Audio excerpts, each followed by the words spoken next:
What is up, family? We have another Patreon request, and it looks like we're going to be talking about extraterrestrial, extraordinary UFO type of things. At least that's if I understand the title. Okay, l'approche scientific, face à l'extraordinaire. The extraordinary. Okay, let's go. The scientific approach, not the, oh, look, a wheat field has some rings in it. Oh, a UFO landed there from Mars. Absolutely, obviously. I mean, just look at the field. Until you watch Astrono Geek and you go, oh shit, that's all bullshit. Oh, okay, anyway. So let's see what he thinks. On est bien obligé de prendre en considération le fait qu'il puisse s'agir, dans certains cas, d'observation d'objets artificiels. Alors venons d'où? Bienvenue dans ce deuxième épisode de EPAN, une série d'entretiens documentaires sur les phénomènes aérospatiaux non identifiés, plus communément appelés OVNI. Pour ce deuxième épisode, j'ai voulu m'intéresser à l'approche scientifique vis-à-vis du phénomène. Et pour cela, j'ai eu le plaisir d'échanger avec Luc Dini, qui est ingénieur aéronautique, mais aussi président de la commission Sigma 2. Vous le verrez, l'échange est absolument passionnant et je suis à peu près sûr que cet épisode vous plaira autant que le premier. Si c'est le cas, merci de vous abonner, de mettre un petit pouce, un commentaire, c'est vraiment votre engagement qui me permettra de continuer. Puisque la forme que j'ai choisie pour cette série sur YouTube ne me permet pas de faire un suivi en continu de l'actualité, j'alimente en parallèle un compte Instagram qui me permet de le faire.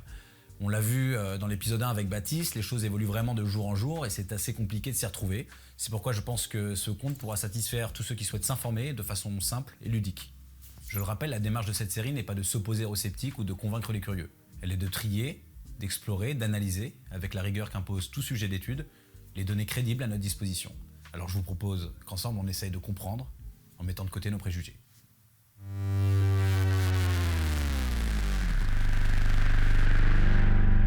Let's go. Tell us about it. Bonjour Luc Dini. Bonjour. Merci beaucoup d'avoir accepté mon invitation et de nous accueillir ici au siège de la 3AF. Aujourd'hui, on va parler de phénomènes aérospatiaux non identifiés.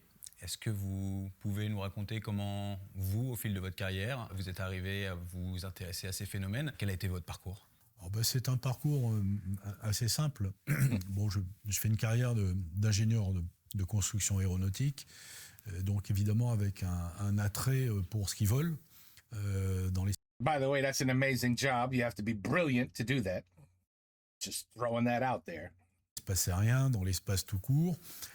Et puis aussi avec, je dirais, un intérêt pour ce qui concerne les missiles. Et il se trouve que c'est tout à fait par hasard, en fait, que je me suis intéressé aux phénomènes aérospatiaux non identifiés, à l'occasion d'une observation un peu insolite. On a observé une espèce de, je dirais, de tache lumineuse qui traversait le ciel. Cet événement a provoqué une discussion avec des amis et qui m'a amené à découvrir l'existence d'un groupe d'études sur les pans, qui avait émis un rapport, qui est le rapport Cometa, qui est assez connu, même mondialement. En fait, c'est la lecture de ce rapport qui signalait effectivement des observations tout à fait étonnantes, mais surtout écrit par des personnages, des personnes ayant occupé des postes de très haut niveau, des généraux de l'armée de l'air, l'ancien patron du CNES, etc. Et ça m'a interpellé. Je me suis dit, ces gens-là s'intéressent à un sujet un peu exotique. Ouais.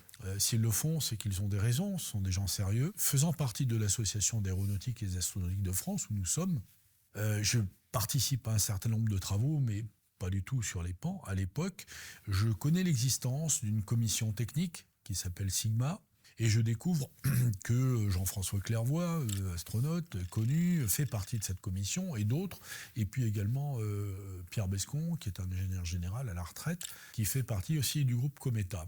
Et donc, je finis par rejoindre cette commission. Donc, nous sommes, au début 2012, et en 2013, le président de la 3AF m'a demandé de prendre la commission en main pour vraiment étudier le sujet sur des travaux de nature technique, scientifique, et ça c'était il y a une dizaine d'années, quoi. Donc vous avez parlé du GEPAN, c'est quoi exactement le GEPAN? Alors le GEPAN, c'est un But that's a country next to China. It's down to the right. I mean, down to it's lower left, and non, c'est pas Japon, c'est Japon. Japon. Oh, my bad. C'est pas Japon. département du Centre national d'études spatiales, le CNES, l'Agence spatiale française, qui a été créé en 1977 pour étudier les phénomènes aérospatiaux non identifiés. Le groupe d'études des phénomènes aérospatiaux non identifiés, le GEPAN, service officiel composé de chercheurs, bénéficie depuis plusieurs années des informations de la Gendarmerie nationale. Sa mission n'est pas véritablement de faire des études approfondies, mais leur mission, c'est d'informer le public ensuite. Donc, témoignages, enquête, étude ou pas, restitution de l'analyse de cas, explication au public, mise à disposition du dossier sur le site du GEPAN. C'est ce qui fait que dans groupement d'études GE, il y a un I pour information sur les phénomènes aérospatiaux non identifiés. Et je précise, car on m'a souvent posé la question, on parle du GEPAN, voilà, parce que les Américains, on parle des UAP et des PAN. Non, c'est pas les PAN, c'est les PAN, parce que PAN, c'est français. Donc on dit bien. Moi, je dis ça pour la petite histoire. Oui, non, mais vous faites bien. Donc le GEPAN s'occupe donc de faire cette information autour du phénomène, essaie de rationaliser pas mal de choses qui lui sont rapportées. Néanmoins, subsistent quelques cas qui sont les cas D. Et donc, les cas D sont ceux qui sont les plus difficilement explicables. Là, Sigma 2, votre commission intervient, essaye sur certains de ces cas-là de trouver une solution, une réponse, en poussant un petit peu plus loin l'étude, en fait, le travail fait dessus. Est-ce qu'il y a des cas qui après étude de la commission, restent encore complètement inexpliqués, ou est-ce que vous réussissez justement à écrémer davantage ces cas qui sont inexpliqués? Alors, c'est une bonne question. En fait, les KD, c'est suivant la classification du GEPAN. Donc, les cas réputés énigmatiques, mais fiables. Témoignage des témoins, etc., est jugé fiable. Mais par contre, quand on en vient aux explications, ça se corse. Les KD français trouvent parfois une explication, certaines fois parce que il y a eu par exemple un trucage. C'est arrivé, il y a une histoire qui était l'histoire du lac Chauvet, où quelqu'un dans les années 50 avait pris quelques clichés et avait photographié un disque dont il disait que c'était une soucoupe volante. Les 4 clichés réalisés ont été confiés à des experts qui en ont reconnu l'authenticité. Nous soumettons à votre appréciation ces documents sensationnels qui s'ajoutent au dossier déjà volumineux du mystère des soucoupes volantes. Tout ça est resté très mystérieux, sans explication. Il y a une restitution qui a été faite par le GEPAN avec des spécialistes d'optique, en utilisant des logiciels de traitement assez sophistiqués. Et finalement, ils ont trouvé une explication assez triviale qui était un pigeon d'argile. Alors évidemment, c'est très décevant. On ne peut pas éviter les canulars. Si on prend le cas de ce qu'on appelle la vague belge. En 89. En 89, observation d'objets, notamment d'objets triangulaires, etc. Bon. Aujourd'hui, les spécialistes sont formels. L'objet est bien réel, avec une structure triangulaire d'une 50aine de mètres de côté. Entièrement silencieux, il atteint des performances techniques ahurissantes en accélération et en maniabilité notamment. Il y a eu un canular. Il y a un gendarme qui a Another hoax? I'm shocked. fait une espèce de maquette en polystyrène et qu'il a prise en photo, et il a expliqué que c'était l'objet triangulaire, un triangle avec 3 lumières, chaque angle, et puis une espèce de lumière rouge dessous. Bon. Est-ce que ça explique ce qui a été observé par les F-16, par les radars de l'OTAN ? Probablement pas. Au ralenti, on observe la trajectoire de l'objet. En 3 secondes seulement, l'OVNI plonge de 4000 à 1500 mètres d'altitude. L'accélération a été fulgurante de 1000 à 1900 km/h. Il y a eu des accélérations dans l'ordre de 30-40 G, et c'est exclu qu'un être humain supporte des accélérations pareilles. Et j'ai eu l'occasion de m'entretenir il y a quelques jours avec un patron d'observatoire How do you explain that one? belge, qui lui-même a été témoin. Il a vu un objet triangulaire passer. Il m'a dit avoir discuté avec un de ses amis qui, lui, en a vu un autre passer au-dessus de son immeuble. Et il se trouve que peu après, la neige qui était sur le toit de l'immeuble avait fondu. Okay. J'ai eu un exemple de témoignage beaucoup plus récent de quelqu'un a priori tout à fait digne de foi, qui a d'ailleurs déposé son témoignage au GEPAN, qui a vu il y a un an un objet, enfin en tout cas avec 3 lumières, passer très lentement au-dessus de sa maison, puis disparaître quasiment. Mais en fait, il vaut mieux avoir des enregistrements. des enregistrements radar, des caméras qui permettent de recouper l'information. C'est en recoupant les observations de caméras thermiques, de radars, qui vont donner la distance, voire la vitesse, qu'on peut, je dirais, arriver, à tirer les fils et à essayer de se faire une idée, même si on ne sait pas tout expliquer, de quelles sont les caractéristiques qu'on va pouvoir réutiliser dans un autre cas et tisser en quelque sorte, je dirais, une espèce de portrait robot. You see, if you're a believer, with what the pilot said of the speeds that no human could withstand, that he saw that object going in, well, they say we have not achieved the proper speeds. Even light speed is not good enough to get to other planets, other life forms that are out there in the galaxy. We just can't get there. And it's too slow. By the time we're there, we're dead. It just takes too long. We would need something with unbelievable amount of speed to send some people to another planet we've never been to, somewhere in the galaxy, a planet that, me and you, we don't even know exists because we can't get to it. We just know there's billions and billions and billions of planets now, right? And we know the galaxy, the universe is freaking infinite. It's a size that we can't even comprehend. So we know we can't visit nobody. We never could see anything. So we figure, well, we're the only ones that are alive in the universe. It's just us. Meanwhile, there's like other galaxies now with their own life form and planets likely, but it's just impossible to get there. So unless you have the technology, which they, even today when you watch a movie, the aliens or the aliens always have technology that blows away what we have. We call them the Chinese, but no. So the aliens in other planets, maybe they are able to get here because they have the technology. But I've always said it. They'll never land. They just look around. They say, holy shit, this is Earth? What a disaster. Are those people killing each other? Is that a war going on? Why are they killing each other? Oh, we got to get the hell out of here. These people these are like just a little bit above a caveman. No, we got to get out of here. We don't want to be around here. Shit. You imagine what they would do to us if we landed and got caught? Oh, they would torture us, kill us, want information. Hell no, we're not landing. No, you're just going to see us take a look and then disappear because that's all. And then we go back and we tell everybody, hey, there's some shit out there called Earth. Stay away from Earth. There's some crazy people on that planet. And that's what the aliens are doing. That's what they're saying out there. Trust me. They don't want nothing to do with us. That's why we never met one. They don't want to be met.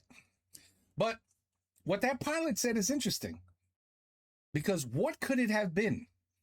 What could it have been that dropped so quickly that would produce G-forces that no human could withstand? What could it have been? Who the hell knows?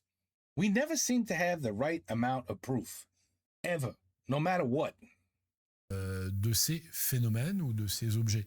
Voilà, c'est ce que les Américains essayent de faire. Donc effectivement, nous, on se positionne sur les challenges. Nous avons, au niveau de nos travaux, d'autres sources d'informations, par exemple étrangères. Et on a travaillé donc avec l'équivalent du GEPAN chilien, qui nous a soumis un cas qu'on a élucidé.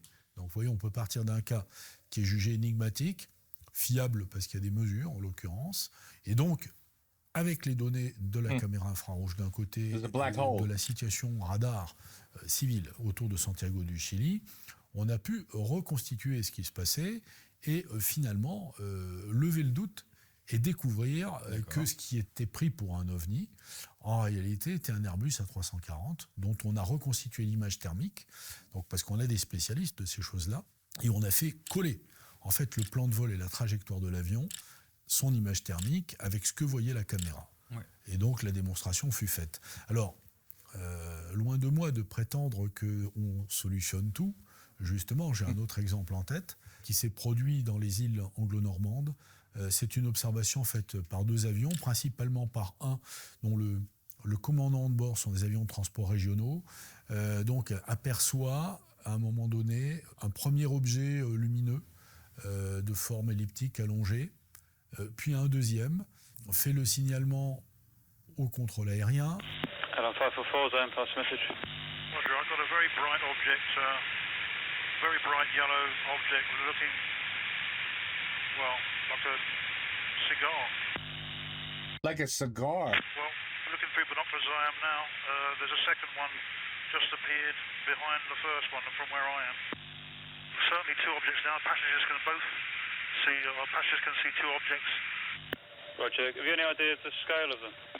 Let's say from here, don't know, like a size of a 737 or something like that. Lequel contrôle aérien interroge un autre avion et un autre pilote qui sont dans une direction opposée, et donc le deuxième pilote confirme voir également une forme lumineuse. Jersey Bell 832, the zone asked us to look if we could see an object which is being seen by A-Line at the moment. We've got something about 8 o'clock resembling the description. Et donc on va avoir les fichiers informatiques des données radar. Et là, on est en train, en ce moment, de scruter des amas de plots radar, d'échos radar, qui correspondent aux directions d'observation qui ont été décrites par le pilote. Et on cherche à comprendre parce qu'il y a des trucs assez bizarres qui se produisent. On a des échos qui disparaissent, qui réapparaissent.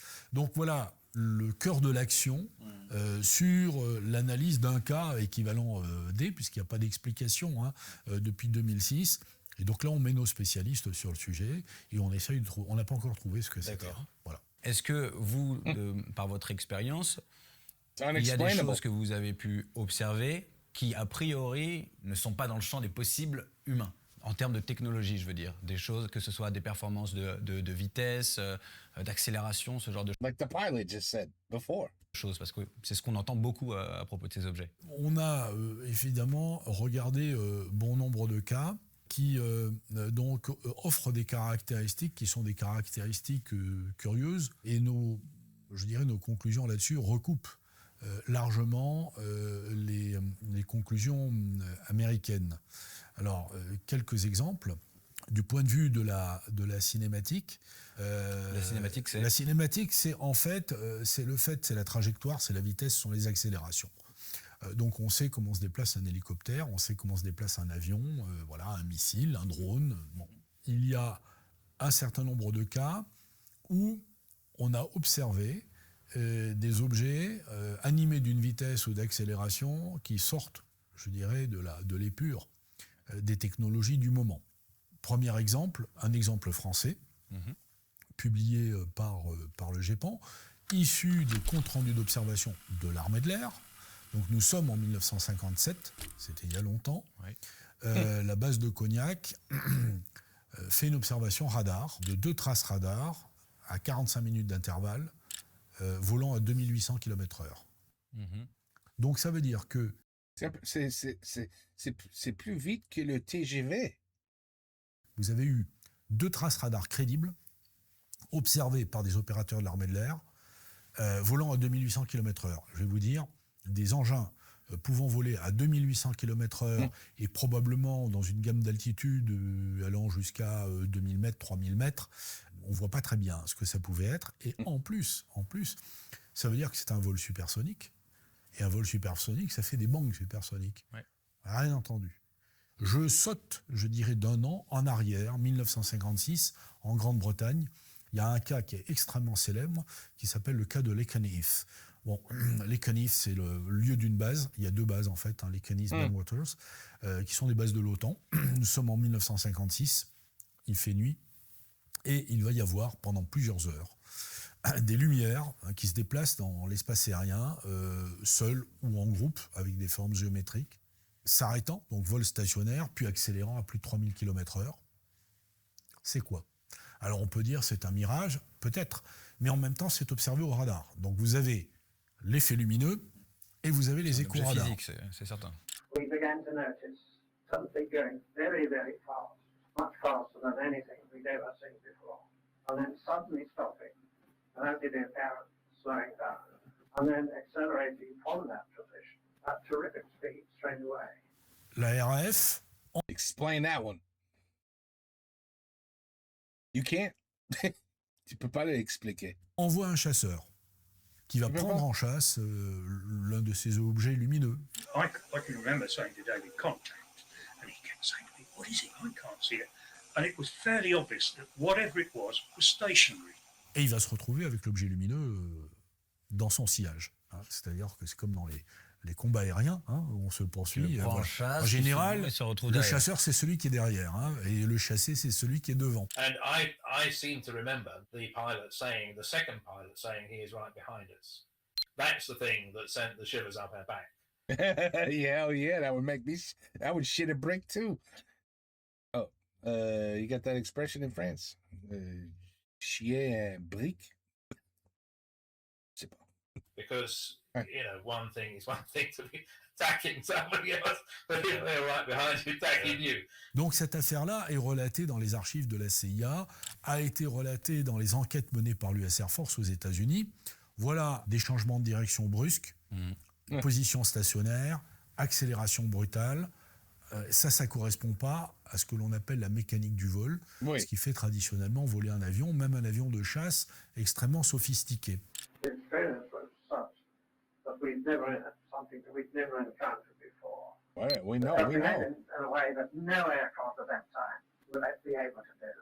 Nous avons noté aussi un certain nombre d'observations qui ont été faites. Alors là, il ne s'agit pas de cas français, il s'agit de cas qui ont été observés par les Américains. Et il va y avoir notamment des émissions à 3 GHz qui sont enregistrées avec des impulsions. Hein, donc c'est pas du bruit, hein, c'est vraiment un signal qui est formé.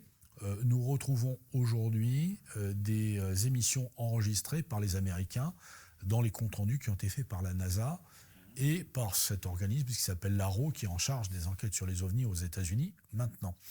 Vous retrouvez cette même fréquence, c'est ça que vous voulez dire? Oui, ils ont indiqué qu'il y avait des émissions à 3 GHz et aux alentours de 8 et 9 GHz. Et effectivement, nous avons un autre cas enregistré, donc là on était en 57, en 59 par un B-52. Et donc il y a une observation d'OVNI qui est faite par le B-52, qui a lui aussi des enregistreurs électromagnétiques, donc qui écoutent les fréquences et qui voit qu'il y a un signal émis autour de 3 GHz et autour de 9 GHz. Un avion de chasse est envoyé par la base à proximité et lorsqu'il se rapproche de cet objet, qui est dans le sillage du B-52, l'objet part en trajectoire verticale extrêmement rapide. Donc voilà une cinématique bizarre, des émissions électromagnétiques dont on se demande à quoi elles correspondent. Le mystère reste entier. Simplement, nos spécialistes... parce qu'on ne comprend pas. We're not at that level. Qui travaillent sur les rayonnements électromagnétiques. On ne comprend pas. Pensent qu'il peut y avoir conjonction d'émissions lumineuses par des plasmas et pourquoi pas d'émissions électromagnétiques qui seraient liées possiblement à un dispositif de propulsion que l'on ne connaît pas. Un dispositif de propulsion qui du coup créerait du plasma et ce plasma engendrerait du coup un signal électromagnétique, une fréquence de autour de 3 GHz. Il y a une source électromagnétique, cette source électromagnétique va générer un signal sur une certaine fréquence. 3 GHz, ce sont des fréquences qui en plus sont des fréquences résonantes avec notamment avec l'azote. Et donc vous avez un effet secondaire, on va le dire comme ça, qui est un effet lumineux. On a un autre exemple qui est assez significatif, qui est plus récent, qui est très connu aussi, qui s'est produit en Iran. Good morning, ladies and gentlemen. My name is Parviz Jafari and I'm a retired general of Iranian Air Force. At about 11 p.m. on the evening of 18 September 1976, citizens were frightened by circling of an unknown object over Tehran, the capital city of Iran, at a low altitude. They reported it to the tower and was seen by Towerman 2. He alerted the Air Force Command Post and Deputy General Yousefi decided to scramble an F-4J to investigate. Des F-4 américains qui avaient été vendus à l'Iran de l'époque prennent en chasse un ovni, d'accord, qui se présente sous une forme d'une boule lumineuse. When I saw this object is flying that fast, then I thought this is not a helicopter and this is not an aircraft. course not. About 10 minutes later, they scrambled a second jet which I was piloting. At the time, I was a squadron commander. I approached the object, which was flashing with intense red, green, orange, and blue. The light was so bright that I was not able to see its body. The sequence of flashes was extremely fast, like a strobe light. L'un des chasseurs va se rapprocher de cette boule lumineuse, qui va émettre une deuxième boule qui sépare. So they somehow figured out how to power things with light. Would be my guess. That's crazy. Et qui va aller à très grande vitesse en direct. And that's perhaps, light speed. Perhaps, I don't know. Like I said, if they exist, they're so far advanced from us. We could never understand. And that's probably why they don't want to ever get caught. Because if they get caught, we're gonna force them, because that's the human way. We're gonna force and torture until you give us the information on how you're able to do that. Because that's how we are. Direction du chasseur. 4 other objects with different shapes separated from the main one. One of the objects headed toward me. I thought it was a missile. I tried to launch a heat-seeker missile to it, but my missile panel went out. Perte de communication, perte d'interphonie, et l'électronique de commande pour tirer le missile se bloque. Boum. C'est quelque chose qu'on retrouve souvent, une malfonction du matériel de bord. Exactement, lorsqu'il y a des rencontres. c'est ce que l'on appelle les effets électromagnétiques. Ouais. Alors, il y a l'histoire de l'allumage des voitures, il y a le problème sur les avions aussi, ça peut se produire, ça s'est produit. Et là, en l'occurrence, l'avion de chasse est dans une passe d'attaque, donc il est agressif, son électronique est neutralisée. It didn't work, and the trigger was inoperative. They couldn't shoot the missiles. On a un spécialiste des armes micro-ondes dans l'équipe, et on peut expliquer par des émissions électromagnétiques, sauf que là, on est en 1975, c'est quand même il y a longtemps. And that's a long time ago, exactly. Can you imagine what they know now? Again, if they exist. Imagine what they know now in 2026. On ne parle pas de technologie avancée actuelle. Eh bien, on peut avoir la capacité de neutraliser une électronique à distance. Sauf que la distance de mise en œuvre est relativement limitée. Donc ça aussi, c'est très intriguant. Bien sûr. Un des préjugés que le grand public peut avoir sur les ovnis de manière générale, c'est que ce serait des affabulations de gens qui ont vu des choses et que c'est que des témoignages. Alors qu'on se rend compte que si on retire le facteur humain de l'équation, le phénomène existe encore. Il y a des données radars qui existent. Il y a des enregistrements. Je parlais de l'Ekenith. À cette époque, qu'est-ce que voyaient les opérateurs radars ? Ils voient un écho radar se déplacer sur le scope, avec le faisceau là qui tourne, c'est bien connu. Comment ils travaillent ? Ils travaillent soit avec un calque, d'accord, qui se superpose, et ils font le tracé de la trajectoire, ou avec un crayon gras sur l'écran qui est plastifié. Et Could you imagine the technology back then? Ensuite, ils vont restituer ce truc-là. Comme ils savent la période de rotation de l'antenne du radar, ils en déduisent, je dirais, sur chacun des pointages, la distance, la vitesse. Et donc, ils vont faire une estimée de la trajectoire et de la vitesse. Il n'y a pas forcément des enregistrements électromagnétiques comme on les fait aujourd'hui. Et à l'inverse, aujourd'hui, le problème, c'est qu'on a des radars qui sont assez sophistiqués. Et pour éviter de saturer d'informations les opérateurs, il y a un filtrage qui se fait. C'est-à-dire que l'image devient très synthétique. Synthétique, c'est-à-dire que vous n'avez plus que des icônes. Alors les icônes, ça vous donne une simplification de l'image, mais vous perdez pas mal d'informations au passage. Et c'est un peu, je dirais, le problème aujourd'hui, c'est de pouvoir enregistrer, récupérer des données qui soient des données les plus brutes possibles, ou de recueillir aussi, et c'est une des remarques de la NASA, les métadonnées, c'est-à-dire les informations sur l'environnement qui vont s'ajouter aux informations recueillies par le senseur, le radar par exemple, ou la caméra, et qui vont permettre ensuite de caractériser l'environnement, donc d'avoir une meilleure connaissance de ce qui s'est passé autour de l'observation. D'accord. Voilà. Des commissions comme celle que vous présidez, Sigma 2, qui s'occupe donc d'étudier et d'essayer de comprendre le phénomène OVNI, des phénomènes aérospatiaux non identifiés. Il y a ce genre de commission, en tout cas ce genre de structure qui existe aux États-Unis, on l'a vu. Est-ce qu'il y en a d'autres dans le monde ? Est-ce qu'il y en a qui sont apparus du fait des récentes observations ? Alors, vous avez donc le Chili, il y a une petite agence qui s'appelle le CEFA. En Argentine, il y a un département de l'Air Force qui étudie les sujets. Au Pérou également. Grande-Bretagne, ils ont fermé la boutique. En tous les cas, l'équivalent du GEPAN, ils distribuent plus d'informations. Bon, donc eux, ils sont un petit peu à l'envers. Donc ils avaient un programme, mais là, ils ferment quand tout le monde est en train d'un peu ils ont fermé. réactiver. Ils ont tiré les conclusions en 2006 qu'ils ont publiées. Et depuis, leur posture était plutôt la posture américaine antérieure. C'est-à-dire, il n'y a pas de risque aérien, il n'y a pas de problème. Donc voilà. Pas encore. Pas encore. But don't worry, but we're talking, I would say, hundreds of years will pass, maybe even thousands, before they just, But again, listen, if they wanted to do something, they would have done it already. I kind of agree with that. Since, especially if they're so far advanced that they're like, listen, we could take over the planet Earth in 3 days if we wanted to. But there's no interest. They don't have any interest. Or they just don't need any resources, because, you got to go back to, the movies. They're taking over Earth because they ran out of resources. And they need our resources now to continue to live. The movies. But if it was real and they needed anything from us, I think they would have taken it by now if they wanted to. On ferme le banc. Les Russes ont mené énormément de travaux sur le sujet, comme les Américains. La Chine semble avoir des travaux entre les militaires et les universitaires, et d'ailleurs incite les citoyens chinois à rendre compte de toute observation de phénomènes aérospatiaux non identifiés. Et avant l'affaire du ballon chinois qui date de l'année dernière, en 2021, les Chinois avaient réagi à la parution donc, du premier rapport de l'UAP Task Force en disant, écoutez, les incursions que vous voyez dans votre espace aérien, c'est pas nous. Nous, on en observe aussi.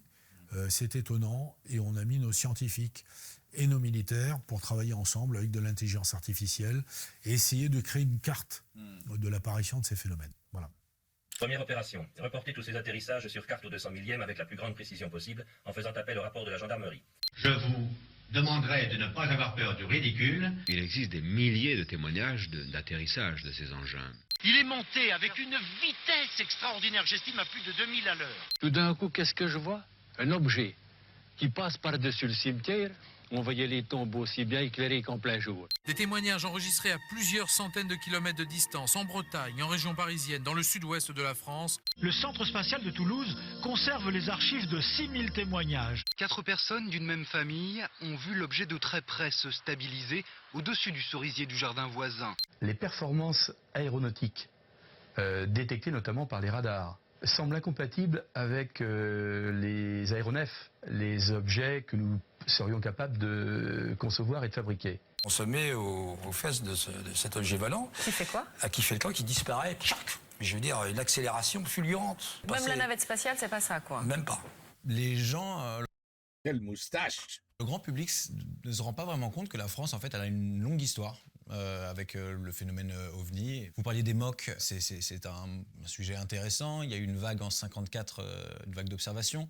On a parlé du rapport Cometa. Donc oui, il y a une longue histoire. Pour ce qui est des archives de la défense que j'ai pu consulter, vous avez cette période entre 1950 et le début des années 70, qui est marquée par des travaux qui sont menés, notamment par l'armée de l'air, en liaison avec d'autres organismes pour mener des enquêtes sur les MOC. Il y a une organisation qui est une organisation, on va dire, privée en quelque sorte, qui s'appelle le GEPA, qui est créée à l'initiative... alors j'ai eu plusieurs personnes, il y a le général Chassin à la retraite qui était intervenu. Et il se trouve qu'en 1974, le ministre de la Défense de l'époque fait une déclaration un peu étonnante. C'est-à-dire qu'il dit qu'on observe dans le ciel français des phénomènes que l'on ne comprend pas, et cela depuis une vingtaine d'années. Il est certain qu'il y a des choses que l'on ne comprend pas.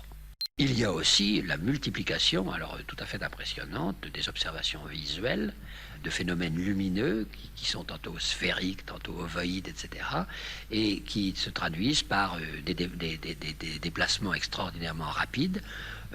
Tous ces phénomènes sont, je dois le dire, des phénomènes auxquels il faut qu'on prête une certaine attention, mais dont je dois dire que dans l'armée de l'air, pour l'instant, ils ne nous ont jamais paru relever directement de la défense aérienne. On observe des trucs que l'on ne comprend pas. Alors, les gens ne s'affolent pas, hein. Cette déclaration ne change rien à la vie des Français le lendemain matin. Donc il y a un rapport de l'IHDN qui pointe du doigt et qui dit, bah voilà, il faudra avoir une structure civile et une structure militaire pour enquêter ces trucs-là. C'est la genèse du GEPAN. Mais c'est civil le GEPAN, c'est pas militaire. Le GEPAN est civil, mais il travaille avec l'appui, il y a des accords qui existent entre le CNES et la gendarmerie, le CNES et l'armée de l'air.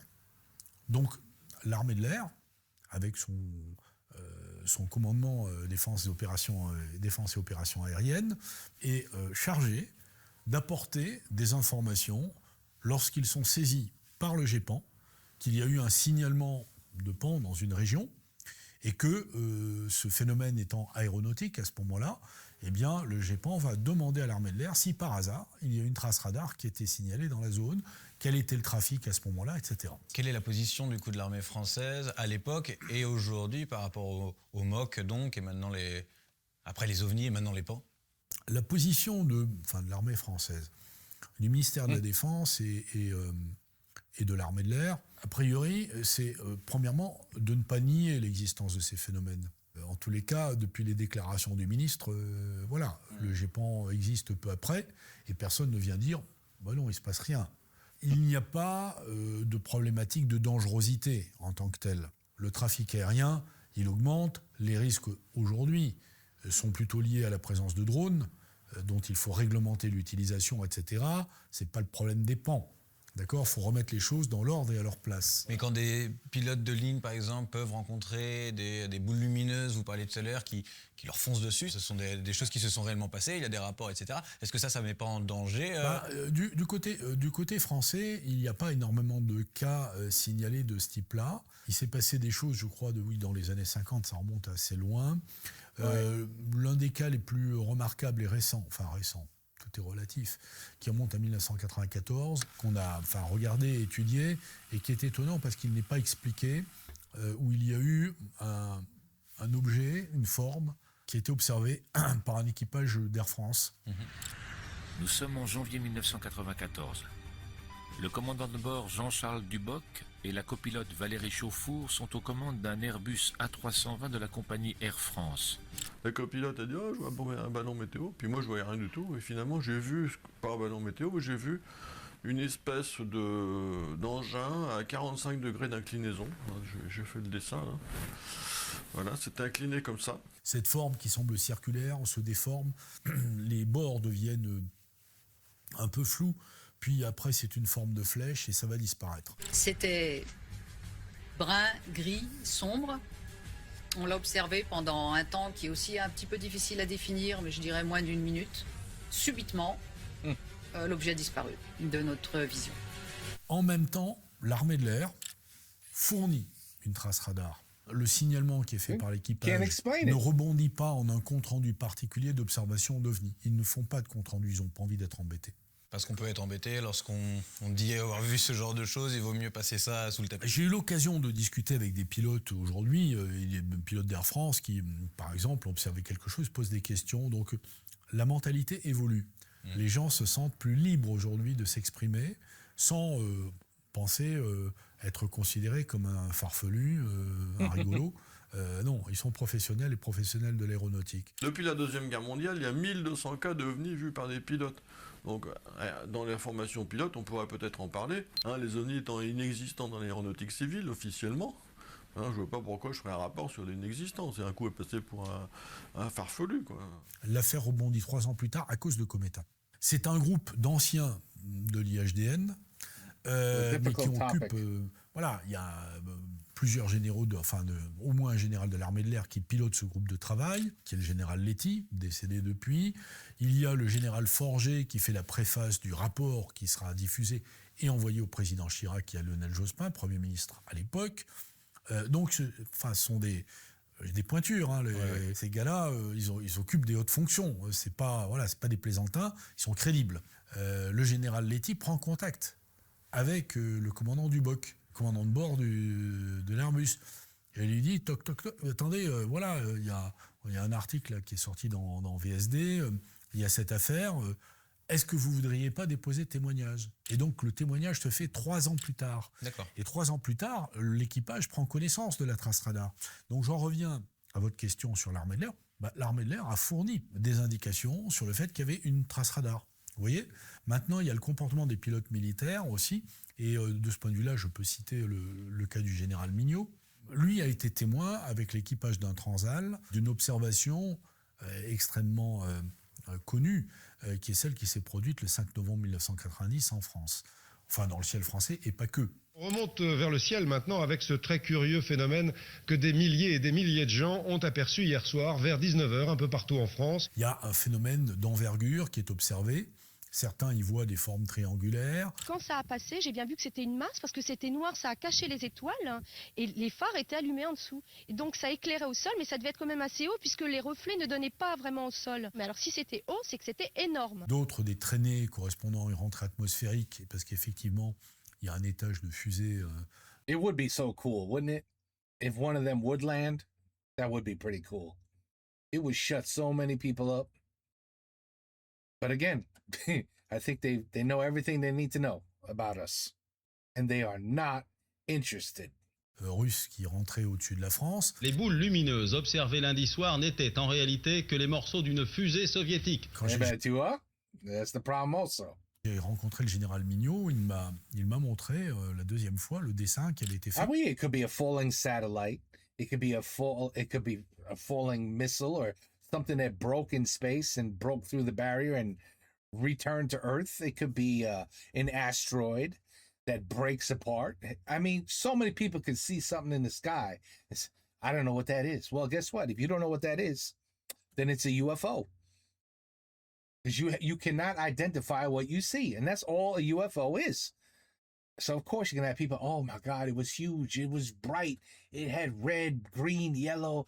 It was unbelievable. But it might have just been that. It might have just been some shit that blew up in space and coming down to Earth. It's orbiting back, you know? So, listen, there's more stories have been debunked than anything has been proven.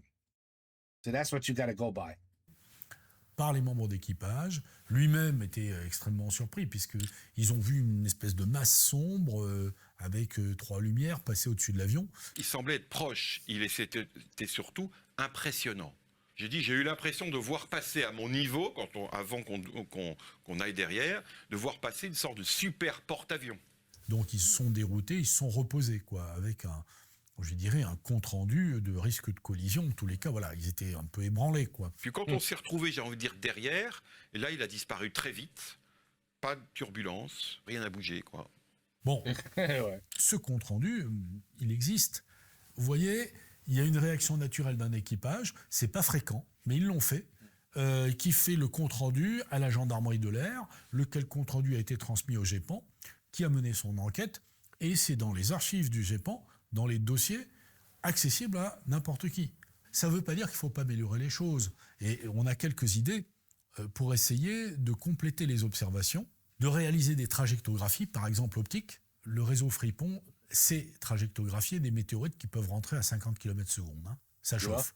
Alors la seule différence, c'est que ça ne change pas de trajectoire, mais ça peut éclater. Bon, on pense que ces réseaux-là permettraient peut-être de recueillir des informations sur des phénomènes étonnants, dont les pans, certains phénomènes de foudre en boule, etc. Mais est-ce qu'ils ne le feraient pas déjà par défaut ces instruments, est-ce qu'ils ne capteraient pas ces signaux ? C'est une excellente question.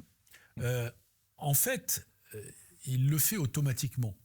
Le problème, c'est qu'il y a un traitement automatique des données qui va faire que le système, parce que le système est centralisé, va récupérer des indications sur des météorites probables. Si il n'y a pas de signalement particulier, cette information n'est pas extraite et le tout est lessivé. Ouais, c'est les pas informations conservé. ont disparu. Il faudrait entamer un dialogue. Il faudrait entamer un dialogue, mais ce dialogue a commencé tout doucement. Mais rien n'empêcherait d'imaginer un croisement d'observations, d'informations. Et cela, pour dire au CNES, toc, toc, toc, parce que le CNES ne mène pas des enquêtes à son initiative. Il mène des enquêtes parce qu'il y a des témoins. Le E de GEPAN, c'est étude, donc eux vont étudier mais ils ne vont pas analyser, quoi. De pouvoir initialiser une enquête du GEPAN sur des données techniques, ça serait un grand pas en avant. Pourquoi ? Parce que ils initialisent les enquêtes sur la foi des témoins. Vous, moi, quelqu'un qui voit quelque chose, qui a enregistré dans sa mémoire, peut-être, éventuellement sur son smartphone, mais ce ne sont pas des dispositifs qui sont faits pour mesurer. Alors que là, si vous avez un réseau de caméras, voire de récepteurs, parce qu'il y a des récepteurs radiofréquences qui utilisent une réflexion d'émission d'un radar sur le sillage ionisé des météorites. Alors ça sert à quoi ? Ça sert à faire des mesures qui sont des mesures dites Doppler, des mesures de vitesse. Donc c'est des mesures supplémentaires qui viennent affiner ce qui est obtenu par les caméras. Bon, je ferme la parenthèse, je ne vais pas rentrer dans la technique, mais tout ça pour dire que l'existence de ces mesures serait extrêmement précieuse pour les travaux du CNES et les travaux de la commission Sigma 2. Vous évoquiez tout à l'heure un changement progressif, en tout cas avoir remarqué une évolution peut-être des mentalités, de la perception du phénomène autour de vous. Est-ce que dans les milieux, on va dire, qu'on voit comme très sérieux, les milieux académiques auxquels vous appartenez, c'est le cas aussi ? Alors, c'est discutable. C'est-à-dire que ce que l'on peut observer, c'est l'évolution de la curiosité de la population vis-à-vis du sujet pan. Avant, il y avait des enquêtes, des reportages qui étaient faits pour le côté, je dirais, un peu étonnant. Voilà, c'est pas une émission sur la parapsychologie, c'est une émission sur les ovnis, mais ça se ressemble beaucoup. Croyez-vous aux ovnis, croyez-vous aux fantômes, d'accord ? D'accord. Bon. Aujourd'hui, c'est différent. Parce que la communication américaine et le débat américain, évidemment, créent des échos qui se propagent ailleurs, y compris en France, et dont s'emparent de temps en temps, je dis bien de temps en temps, les médias. Pour ma part, et la commission Sigma 2 a participé au fond à des interviews à partir de 2018. Donc c'est après la divulgation. Et puis surtout, le pic a été en juin 2021. C'est la sortie du rapport américain. Mais notre rapport Sigma 2 est sorti une semaine avant. À ce moment-là, les journalistes, les chaînes de télé, évidemment, cherchent à mener des interviews et à se renseigner sur le sujet. Et donc, on avait notre rapport et son résumé qui stigmatisait très clairement cette histoire de pan, les caractéristiques d'émissions électromagnétiques, la manœuvrabilité, tout ce dont tout le monde parle aujourd'hui. Et donc, voilà, on a pris position sur le sujet. Et il se trouve qu'au travers de ces reportages, eh bien, il y a une certaine normalisation du sujet qui se fait. Il y a eu une conférence qui a été faite à Supaéro, organisée par le CNES GEPAN et à laquelle j'avais été convié. Donc, on commence à parler au niveau des écoles d'ingénieurs, on parle de cela. Revenons aux professionnels de l'aéronautique, les pilotes civils. Donc, aujourd'hui, eh bien, prennent leur téléphone et puis disent tiens, j'ai vu quelque chose, est-ce que vous avez des informations ? Écoutez, voyez donc avec le CNES, puis on va dire tiens, c'est Starlink et autres. Voilà. Si c'est pas Starlink, c'est vraiment étonnant, tant mieux. Voilà. Et donc, il y a une incitation, enfin, c'est moi ce que j'essaye de faire, c'est de dire écoutez, prenez soin, si vous observez quelque chose, de l'enregistrer, de prendre des notes précises. Et ça, je pense que c'est une évolution qui est en cours. Ça peut être étendu, en tout cas un réflexe, qui peut être, je dirais, également fait par les pilotes qui sont des pilotes militaires, en tous les cas en interne, en disant tiens, j'ai vu quelque chose, on va pas me prendre pour un farfelu. Dans ma mission de professionnel, eh bien, je réunis des éléments, des indications qui peuvent être utiles aux gens qui mènent les recherches derrière ou qui vont mener les enquêtes. Mais tout ça prend du temps, et c'est pour ça que voilà, les émissions, les interviews, l'écriture du livre auquel je me suis livré, c'est aussi une façon à la fois de vulgariser le sujet, mais de montrer en fait son intérêt du point de vue technique, scientifique, et l'importance de réunir des informations et des données. Voilà. Donc ça, c'est en cours. On parlait du rapport Cometa tout à l'heure, qui était signé de la main de plusieurs généraux, de gens hautement crédibles et qualifiés, comme vous nous l'avez dit. Dans ce rapport, il est écrit noir sur blanc que l'hypothèse extraterrestre n'est pas exclue. Est-ce que vous, personnellement, c'est quelque chose avec lequel vous êtes d'accord, de ne pas exclure cette hypothèse-là? Parce que c'est ce qui fait peur à chaque fois qu'on parle des ovnis ou des pans. Pourtant, à un moment, il faut bien essayer de trouver une raison. Vous me posez la question à moi personnellement. Oui, Je vais vous répondre en tant que personne, mais en tant que président de la commission Sigma 2. Il est évident que du point de vue scientifique, on ne peut écarter aucune hypothèse. Et d'écarter aucune hypothèse, ça ne veut pas dire en privilégier une particulièrement. C'est explorer les différentes possibilités. Nous écrivions déjà dans notre rapport de 2015 que le comportement de ces phénomènes posait question sur le fait que ce soit dans certains cas des phénomènes naturels mal connus ou bien, au fond, quelque chose d'origine artificielle. Entre 2015 et 2021, l'équipe s'est largement renforcée. On a exploré la piste des plasmas naturels, on a exploré un certain nombre de choses. Et puis on a appris sur les observables, les caractéristiques. Il y a un certain nombre de manifestations qui ne correspondent pas soit à des technologies d'engins connues à l'époque des observations, qui, je dirais, au fond, limitent le champ des possibles sur un engin d'origine, on va dire, humaine, secret, etc. Même si on ne peut pas tout à fait, je dirais, exclure, mais enfin, bon, des engins qui peuvent faire du vol stationnaire et accélérer à 2000 ou 3000 km/h ou changer de direction à 90 degrés, on ne connaît pas les lois de la physique qui permettent de les faire voler. En tout cas, dans les écoles d'ingénieurs que je connais, ça ne se pratique pas. Il y a des explorations sur des théories non standards, des réflexions sur le contrôle gravitationnel, ce genre de choses, mais ça n'existe pas. En tous les cas, chez les grands avionneurs, voilà, les fusées, c'est pareil. On fait des fusées à propulsion chimique. Il y a de la poudre, de la vraie. Bon, il n'y a pas un moteur mystérieux qui permet de se propulser quelque part. Alors, because we don't understand ce moteur. On ne comprend pas yet. Alors que dans les observations qui sont faites, eh bien, il y a des caractéristiques qui sont totalement étonnantes. Donc, on est bien obligé de prendre en considération le fait qu'il puisse s'agir, dans certains cas, d'observation d'objets artificiels. Alors, venant d'où? Bon, si c'est pas les Chinois, si c'est pas les Russes, c'est bon, ça vient d'où? Alors, certains scientifiques américains parlent d'une origine exogène. Comme vocabulaire, je préfère. Parce que voyager dans l'espace, et il y a des très bons bouquins qui vous parlent du voyage dans l'espace, voilà, si une civilisation venant de loin désire passer près de la Terre, ou passe près de la Terre par hasard, allons savoir. Bon, bah, s'ils viennent de très loin, ils viennent depuis très longtemps. En tous les cas, avec les lois de la physique que l'on connaît, la vitesse de la lumière, voilà. Si vous êtes à 1 million d'années-lumière, la lumière met 1 million d'années pour nous parvenir. Ça fait beaucoup quand même. Hein. Voyager dans l'espace, c'est voyager dans l'espace-temps. Et donc, si on voit quelque chose surgir dans notre milieu, est-ce que c'est une apparition, une incursion qui proviendrait d'un environnement autre, d'autres dimensions? Là aussi, on ne peut pas exclure les choses. Et donc, il est très intéressant, et j'ai envie de conclure. There's so much curiosity out there when it comes to space, galaxies. You know, I was saying before there's billions of planets. Now they're saying there's billion of galaxies. Could you imagine? Could you imagine? Billion of galaxies. So, could we truly just be the only life form?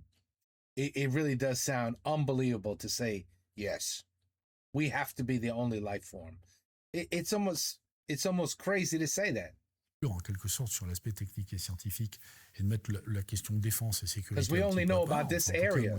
That's it. Ça ne pose pas de problème, hein, je prends l'avion comme tout le monde, donc même si je m'intéresse au pan, c'est de dire que la caractérisation de ces phénomènes, lorsqu'ils apparaissent, le fait de les trajectographier, de mesurer éventuellement une altération, des modifications, des conditions autour, permettrait peut-être de découvrir peu à peu un mécanisme d'interaction des choses ayant trait possiblement aussi avec la physique quantique, etc. Et donc, une espèce, je dirais, d'interférence qui est à étudier complètement. Ouais. Et donc, je pense que ce sont des sujets qui devraient passionner nos scientifiques, si on réunit des données, tout autant parce que je me suis exprimé sur le fait de voyager, de mettre des télescopes en orbite, de scruter le fond de l'espace et de préparer des voyages sur la Lune, on va y retourner, vers Mars.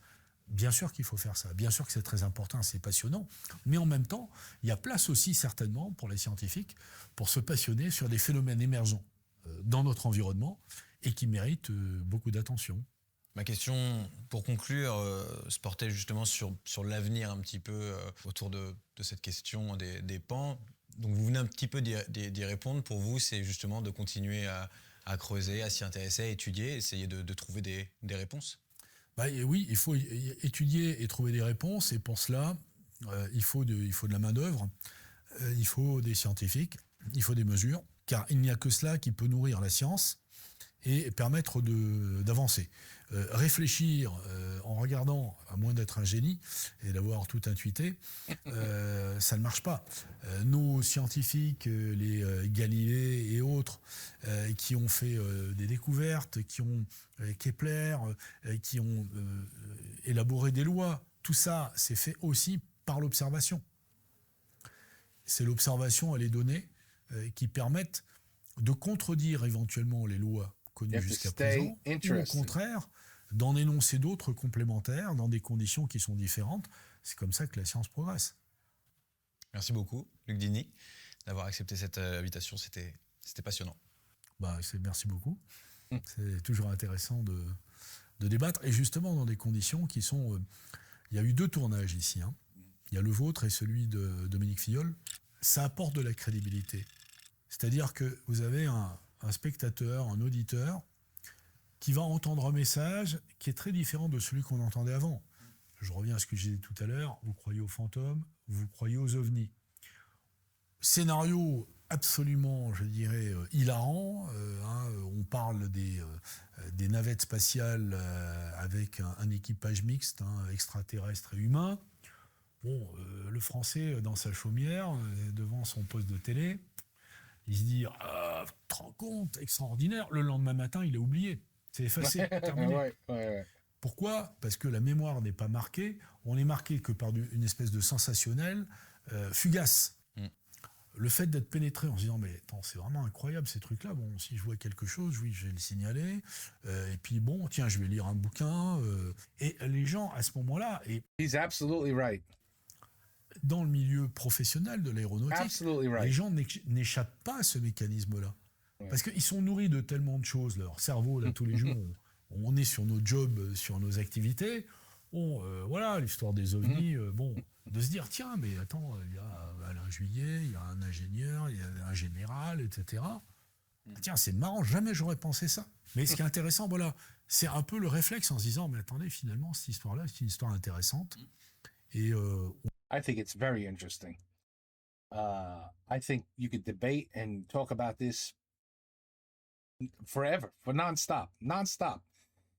All the possibilities are infinite when it comes to space, galaxy, other life form, aliens, UFOs. You could talk about this literally forever. And there's always going to be somebody who's going to say, it's bullshit, it's impossible. And there's always going to be somebody to say, well, how can you say it's bullshit and it's impossible? How could you say that? Because you only know about your space, your little area. That's all you know about. So in here, you're saying it's bullshit, it's impossible. But outside of your little area is infinite. You can't answer that. You cannot, no one could say there's no such thing as other life form. It's impossible. You can't say that. And at the same time, no one could say absolutely 100% there's life form out there. So we are in a very weird situation where he said it. You have to keep studying. You cannot give up. We need to find the answers.